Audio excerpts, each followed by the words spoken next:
On a vu précédemment comment développer les expressions k fois entre parenthèses a plus b et k fois entre parenthèses a moins b. On se rappelle que développer une expression, c'est transformer un produit en une somme.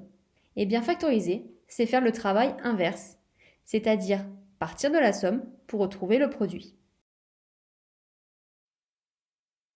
Pour factoriser une expression, nous allons pouvoir maintenant utiliser ces deux formules, k fois a plus k fois b égale k fois a plus b entre parenthèses, et k fois a moins k fois b égale k fois entre parenthèses a moins b.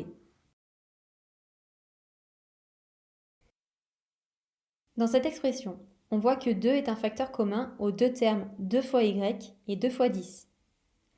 On va donc factoriser par 2 en utilisant la première formule, k fois a plus k fois b est égal à k fois a plus b entre parenthèses.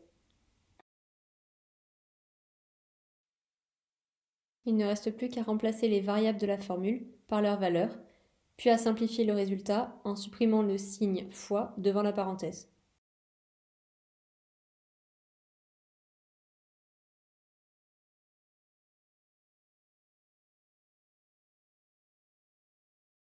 Pour être sûr de ne pas faire d'erreur, je vous conseille d'entourer dès le début votre facteur commun, puis de le placer devant vos parenthèses. Il ne vous reste plus qu'à écrire à l'intérieur tout ce que vous n'aviez pas déjà entouré.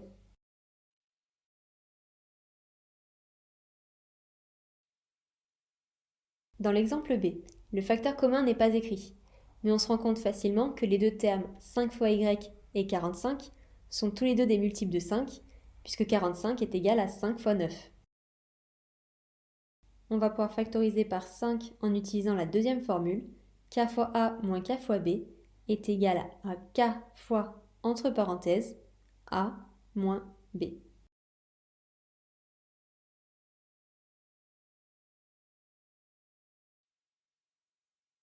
Dans cet exemple, on va devoir chercher un facteur commun aux trois termes 12y au carré, 16y et 8.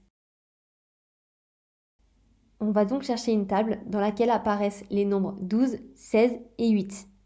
On a le choix entre la table de 2 et la table de 4. On va prendre la plus grande et factoriser par 4.